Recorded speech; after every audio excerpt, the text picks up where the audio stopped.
Good morning class. आज हम नया लेसन शुरू करेंगे भूगोल का पाठ 6 मानव पर्यावरण। अन्य अन्य क्रिया उष्णकटिबंधीय और उपोष्ण प्रदेश। कहानी पढ़ रही हूँ। रेणु को बहुत उत्साहित थी।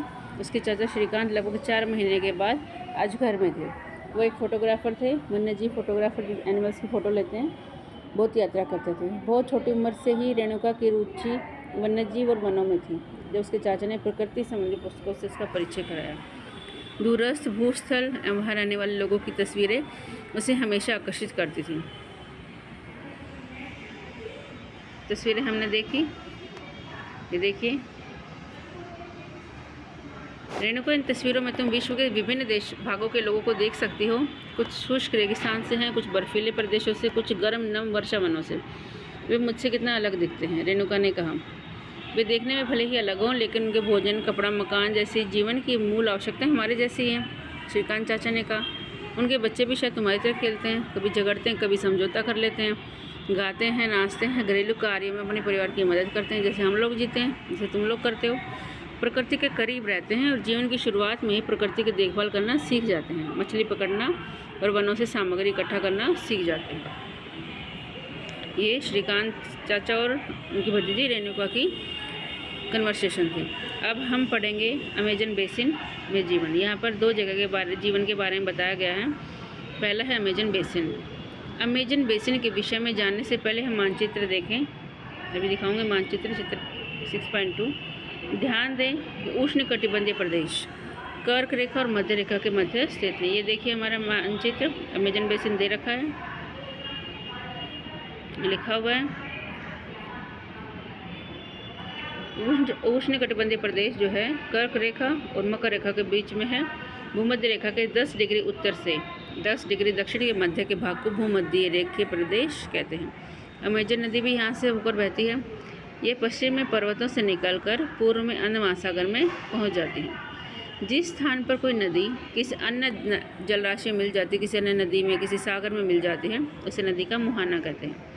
अमेजन नदी में बहुत सारी सहायक नदियाँ मिलकर अमेजन बेसिन का निर्माण करती हैं। यह नदी बेसिन ब्राज़ील के भागों, पेरू के कुछ भागों, बोलीविया, इक्वाडोर, कोलंबिया और वेनेजुएला के छोटे भाग से अपवाहित होती है।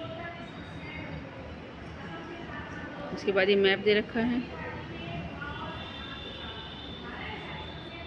सहायक नदियाँ किसे कहते हैं? वह छोटी नदियाँ होती हैं जो मुख्य नदी में मिलती हैं। मुख्य नदी अपनी सहायक नदियों के साथ जिस क्षेत्र के पानी को बहाकर ले जाती हैं, वह उसका बेसिन अथवा जल संग्रहण क्षेत्र कहा जाता है।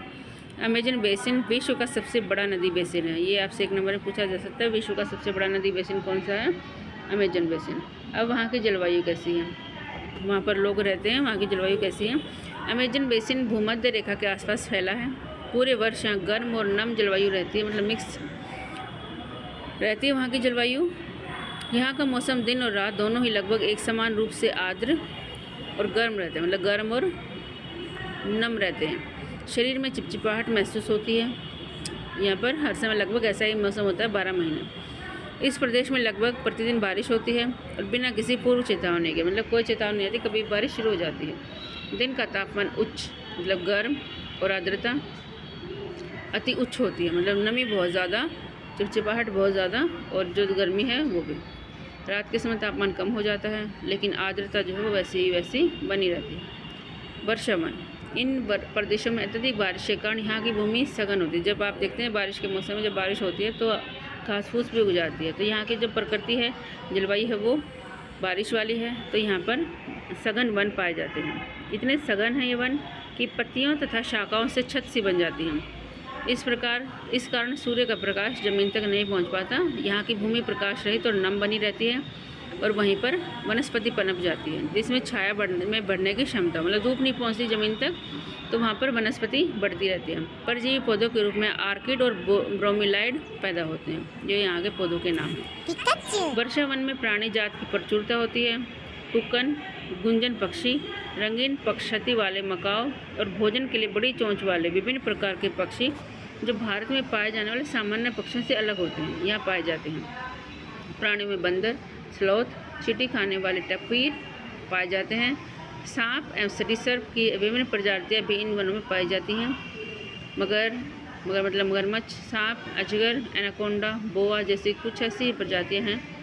इसके अलावा हजारों कीड़े मकोड़े भी इस बेसिन में पाए जाते हैं। मांस खाने वाली पिरान्या मछली, मतलब मछली, मांस खाती मछली पिरान्या, अनेक मछलियाँ भी यहाँ पर पाई जाती हैं। इस प्रकार जीवों की विविधता असाधारण रूप से यहाँ पर पाई जाती है। उसके बाद ब्रोमीलाइड एक विशेष प्रकार का पौधा है जो अपनी पत्तियों में पानी को संचित करके रखता है। मेंढक जैसे प्राणी इन जल के पॉकेट का उपयोग अंडा देने के लिए करते हैं।